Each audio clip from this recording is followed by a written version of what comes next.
আমি কাপড় খুলে শুয়ে পড়লাম। তারপর হোটেলের ম্যাসাজার এসে আমার ম্যাসাজ করতে শুরু করল।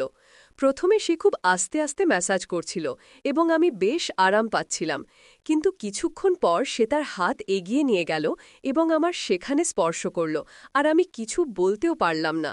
আমার নাম আরতি এবং এটি আমার জীবনেরই গল্প। তাহলে শুরু করা যাক। আরতি হোটেলের রুমের দরজা খুলতেই শীতল হাওয়ায় তার চুল উড়তে লাগল। রুমটি পরিষ্কার ছিল, সাজানো ফুলে ভরা এবং খুব দামি দেখাচ্ছিল, কিন্তু তার মুখে কোনো উৎসাহ ছিল না। সে তার বিয়ের ১০ম বার্ষিকীতে একা এসেছিল, কারণ তার স্বামী এবারও ব্যবসায়িক সফরে ছিল। একদিন নিজের জন্য, সে নিজেকে বলল। আরতি দরজা বন্ধ করল, চপ্পল খুলে ফেলল এবং ধীরে ধীরে ব্যাগ থেকে তার কাপড় বের করল। সে আয়নার সামনে দাঁড়াল, নিজেকে দেখল যেন বছরের পর বছর পর। ক্লান্তি তার চোখে স্পষ্ট ছিল, শুধু শারীরিক নয়, সেই সম্পর্কেরও, যেখানে সে প্রতিদিন কিছুটা করে কমে যাচ্ছিল। সে গরম পানি চালাল এবং ধীরে ধীরে তার কাপড় খুলতে শুরু করল। বাথরুমটি খুব সুন্দর ছিল, মার্বেলের দেয়াল, হালকা মাঝারি আলো। আরতি শাওয়ার চালাতেই এক ধরনের আরাম নেমে এলো। পানির প্রতিটি ফোঁটা যেন গত বছরের ভার ধুয়ে দিচ্ছিল। কিন্তু ঠিক তখনই এক অদ্ভুত শিহরণ তার পিঠ বেয়ে গেল, যেন কেউ তাকে দেখছে। সে দ্রুত পিছনে ফিরে তাকাল, কিন্তু সেখানে কেউ ছিল না। আমি পাগল হয়ে গেছি নাকি, সে নিজেকে বলল, শুধু ক্লান্ত। আরতি তোয়ালে জড়িয়ে বাইরে এলো এবং হোটেলের ফোনে রিসেপশনকে কল করল। হ্যালো, আমি আজই একটি রিল্যাক্সিং বডি ম্যাসাজ চাই। নিশ্চয় ম্যাডাম, আমাদের একজন প্রফেশনাল আছে, বিজয়। সন্ধ্যা ৭টা কি ঠিক হবে? হ্যাঁ, সে কিছুটা দ্বিধায় বলল। সন্ধ্যা ৭টায় দরজায় একটি খটকা শোনা গেল। আরতি দরজা খুলতেই সামনে দাঁড়িয়েছিল প্রায় ৩৮ বছরের একজন মানুষ। গভীর চোখ, সাধারণ পোশাক এবং হালকা হাসি। হ্যালো ম্যাডাম, আমি বিজয়, মে আই কাম ইন? তার কণ্ঠে কোনো কৃত্রিমতা বা দ্বিধা ছিল না। আরতি নিঃশব্দে মাথা নাড়ল। Where would you like me to set up the towel? সে জিজ্ঞাসা করল। আরতি জানালার দিকে ইশারা করল। বিজয় খুব স্বাভাবিকভাবে টেবিল সেট করল, তোয়ালে বিছাল, তেল রাখল, তারপর তার দিকে ফিরল। আপনি প্রস্তুত? হ্যাঁ, আমি এখনই আসছি, আরতি বলল এবং ওয়াশরুমে চলে গেল। যখন সে বাইরে এলো তখন সে একটি লম্বা বাথরোব পরেছিল, কিন্তু তার ভিতরে ভয় এবং দ্বিধা দুটোই ছিল। বিজয় খুব স্বাভাবিকভাবে তাকে টেবিলে শুতে বলল। পিঠের ওপর শুয়ে পড়ুন, রিল্যাক্স করুন, কোনো তাড়া নেই। তার হাত আরতির কাঁধে পড়তেই সে এক মুহূর্তের জন্য চোখ বন্ধ করল। বিজয়ের স্পর্শ না খুব গভীর ছিল, না খুব হালকা। সে জানত কিভাবে স্পর্শ শান্ত করে। আরতি প্রথমবার কোনো অপরিচিতর হাতে ভয়। আরতির চোখ খোলা ছিল না, কিন্তু মনে হলো যেন হঠাৎ হৃদয় খুলে গেছে। শুনছে কিন্তু বুঝছে না। তার কথার ভঙ্গিতে ছিল ভাঙা স্বর। বিয়ের ১০ বছর পেরিয়ে গেছে। আরতি কথা বলা শুরু করল। আগে মনে হতো আমি তারই পৃথিবী, তারপর ধীরে ধীরে আমি শুধু একটি দায়িত্বে পরিণত হলাম। প্রতিটি উৎসব, প্রতিটি আনন্দ শুধু রীতি হয়ে রইল। বিজয় কিছু বলল না, সে শুনছিল, যেন কেউ ফোঁটা ফোঁটা করে পড়া বৃষ্টিকে দেওয়ালের ভেতর পর্যন্ত অনুভব করছে। আমি ভেঙে পড়ছিলাম, আর সে কখনো দেখেও দেখল না। আরতির কণ্ঠ আস্তে হয়ে গিয়েছিল। বিজয় ধীরে তার হাতের তালু ধরল। তুমি ভাঙনি আরতি, শুধু ক্লান্ত হয়েছ। তার এই কথাগুলো যেন কাচের দেয়ালে আঘাত করল। আরতির চোখ থেকে অশ্রু গড়িয়ে পড়ল। কখনো কখনো শুধু কেউ শুনে দেয়, ছুঁয়ে দেয়, কিছু বলে না, শুধু ধরে রাখে, সে বলল। তাহলে আজ আমি ধরে রাখছি, বিজয় ধীরে বলল। সে কাছে এলো, তার পিঠের নিচে তোয়ালে ঠিক করল এবং মাথার নিচে একটি ছোট বালিশ রাখল। তার স্পর্শ এখন শুধু স্পর্শ ছিল না, তা এখন এক ভাষায় পরিণত হয়েছে। শব্দহীন আরতি টেবিলে ছিল, কিন্তু এখন তার চোখ খোলা। তুমি কি বিবাহিত? সে জিজ্ঞাসা করল। বিজয় হাসল। না, একটি সম্পর্ক ছিল খুব গভীর, কিন্তু তা শেষ হয়ে গেছে। কেন? আরতির চোখে কৌতূহল ছিল, কারণ ভালোবাসা যদি একতরফা হয় তা তালির মতো বাজে না, শুধু প্রতিধ্বনি করে। তার কথা আরতির হৃদয় স্পর্শ করল। কখনো ভেবেছ বিজয়? জিজ্ঞাসা করল। আমাদের মতো মানুষ যারা শুধু অন্যদের ঠিক করতে তৈরি, তাদেরকে ঠিক করে? আরতি প্রথমবার তার দিকে তাকাল, গভীরভাবে, হয়তো কেউ যে নিজেই ভাওনা। তাদের মধ্যে এখন কোনো দূরত্ব ছিল না, কোনো কৃত্রিম সংলাপ নয়, শুধু হৃদয়ের নৈকট্য এবং ভাঙা টুকরো টুকরোগুলো একসাথে জোড়া লাগা। কি করা উচিত? বিজয় ধীরে জিজ্ঞাসা করল। আরতি, আপনি চাইলে আমি আবার কাল আসতে পারি, শুধু কিছু মুহূর্ত আপনাকে নিজের সাথে পরিচয় করিয়ে দিতে। আরতি মৃদুভাবে মাথা নাড়ল। তার চোখে প্রথমবার কিছুটা আশার আলো ছিল। পরের দিন দুপুর গড়িয়ে গিয়েছিল। আরতি বারান্দায় বসেছিল, হাতে চায়ের কাপ। কিন্তু আজ তার মন প্রথমবার কিছুটা হালকা লাগছিল। সুনীল আজও অফিস থেকে দেরি করে আসবে। বাড়িতে সেই পুরনো নিস্তব্ধতা। কিন্তু আজ সেই নিস্তব্ধতায় কোনো কষ্ট ছিল না। ফোনে একটি মেসেজ ছিল, যদি ঠিক মনে হয় তবে সন্ধ্যা ৫টায় আসতে পারি। আরতি কিছু না ভেবেই শুধু লিখল, ঠিক আছে। বিজয় সময় মতো চলে এলো। আজ তার হাতে কোনো তেল বা ক্রিম ছিল না, শুধু একটি ডায়েরি এবং একটি হালকা হাসি। আজ মেসাজ নয়, আজ কথা বলবো, সে বলল। আরতি অবাক, কি নিয়ে? তোমার সম্পর্কে, সেই মেয়েটির সম্পর্কে, যে একদিন গান গাইত, যে কলেজে কবিতা লিখত।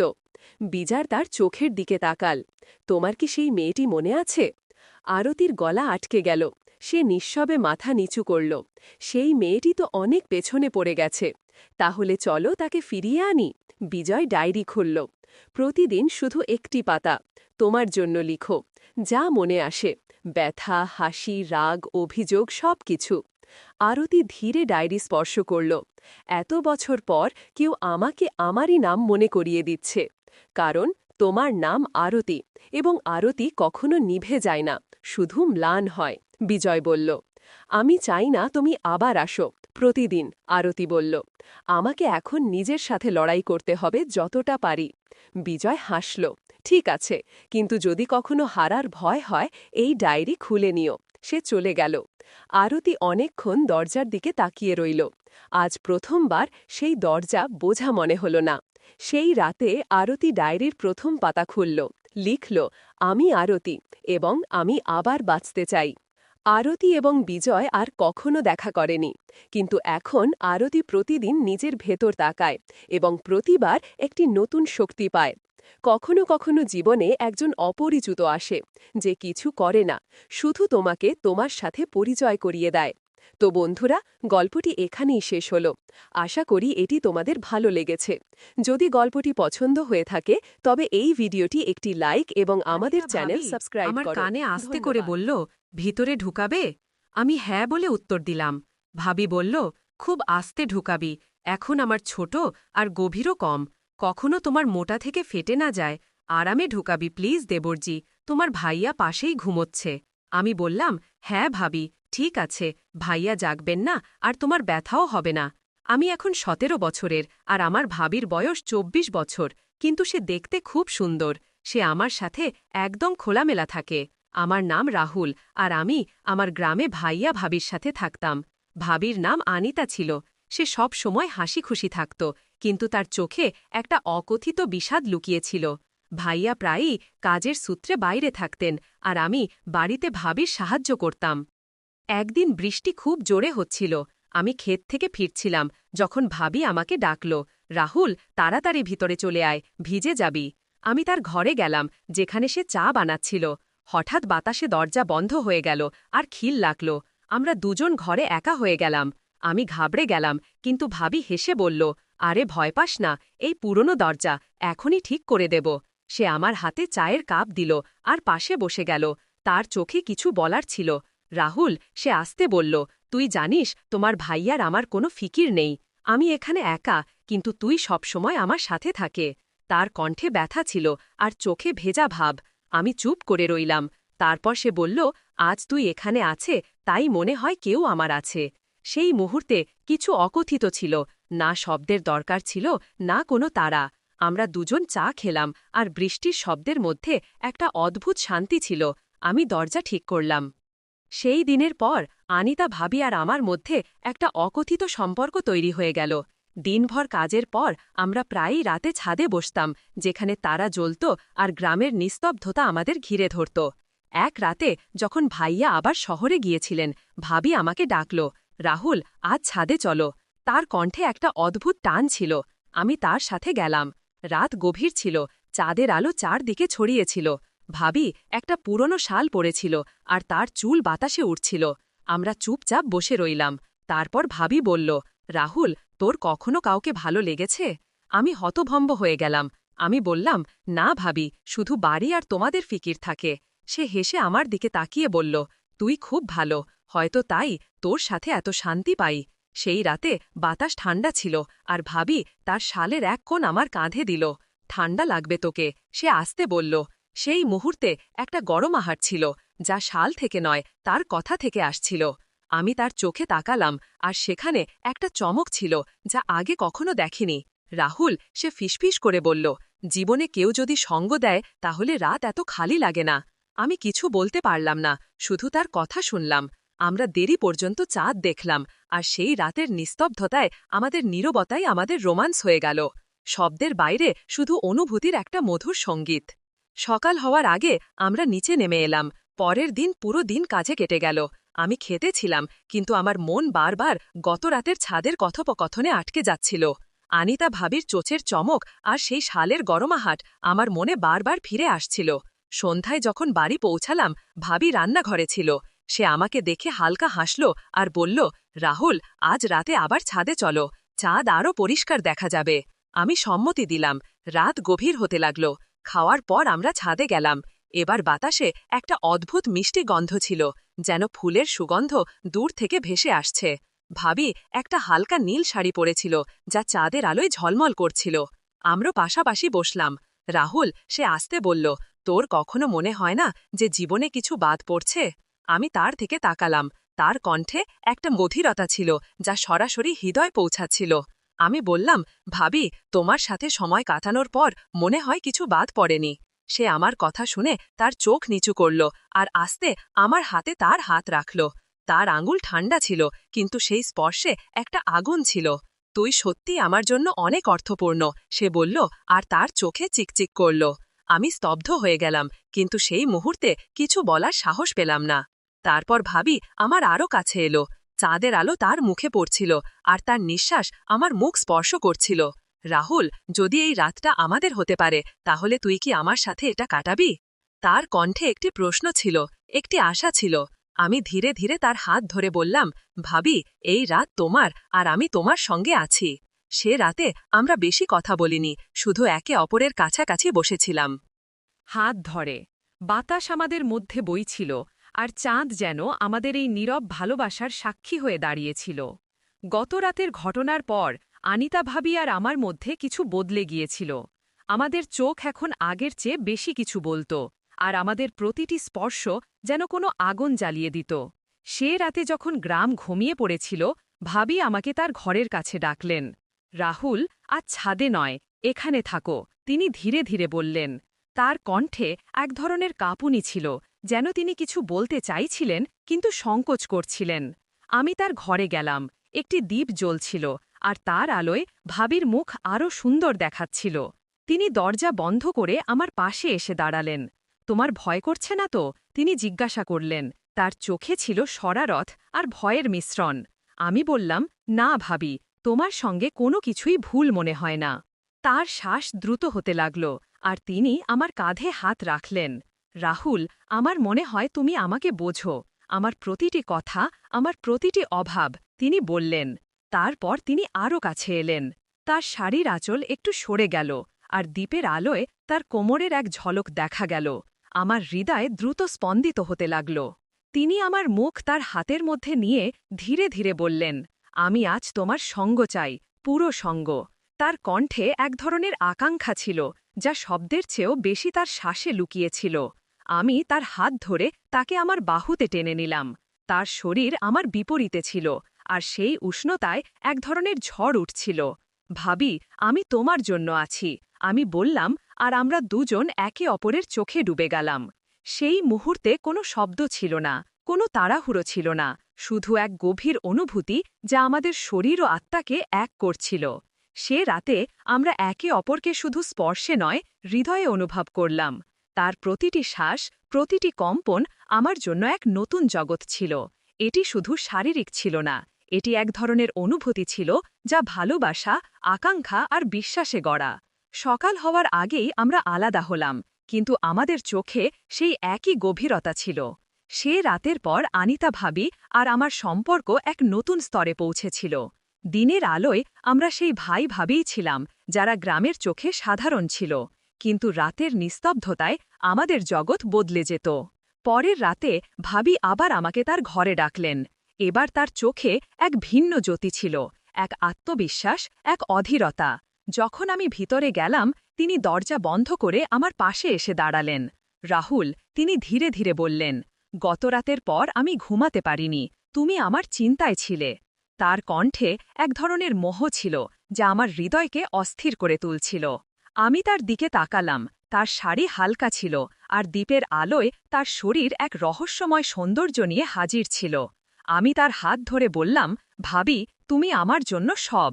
তিনি আমার ঠোঁটে তার আঙুল রাখলেন আর বললেন, আজ শব্দ নয়, শুধু আমরা। তারপর তিনি আমাকে তার দিকে টেনে নিলেন। আমাদের শ্বাস একে অপরের সঙ্গে মিশে গেল, আর সেই মুহূর্তে সময় যেন অদৃশ্য হয়ে গেল। ভাবি তার শাড়ির আঁচল ধীরে ধীরে কাঁধ থেকে সরিয়ে দিলেন। তার চোখ আমার চোখে ছিল, যেন তিনি আমার কাছ থেকে কিছু চাইছিলেন। আমি তাকে আমার বাহুতে জড়িয়ে ধরলাম, আর তার উষ্ণতা আমার শরীরে এক শিহরণ ছড়িয়ে দিল। রাহুল, আমার মনে হয় আমি তোমার ছাড়া অসম্পূর্ণ, তিনি আমার কানে ফিসফিস করলেন। তার শ্বাসের উষ্ণতা আর তার কথার জাদু আমাকে মোহিত করছিল। আমরা বিছানায় বসলাম। আমি তার চুলে আঙুল বোলালাম, আর তিনি আমার বুকের সঙ্গে লেগে গেলেন। তার স্পর্শ, তার গন্ধ, সবকিছু আমার হুঁশ উড়িয়ে দিচ্ছিল। তুমি আমাকে সম্পূর্ণ করো, তিনি বললেন, আর ধীরে ধীরে আমার মুখ তার দিকে টেনে নিয়ে আমার কপালে চুমু দিলেন। সেই চুম্বনে ভালোবাসা ছিল, আকাঙ্ক্ষা ছিল, আর এক ধরনের ব্যাকুলতা যা আমাদের দুজনকে একে অপরের মধ্যে হারিয়ে যেতে বাধ্য করছিল। সে রাতে আমাদের নৈকট্য শারীরিকের চেয়েও বেশি আত্মিক ছিল। প্রতিটি স্পর্শে এক প্রতিশ্রুতি ছিল, প্রতিটি শ্বাসে এক গল্প। আমরা একে অপরের এত কাছে ছিলাম যে আমাদের হৃদয় স্পন্দনও এক তালে চলছিল। এটি শুধু আবেগ ছিল না, এটি এক ধরনের মিলন ছিল যা আমাদের আত্মাকে যুক্ত করছিল।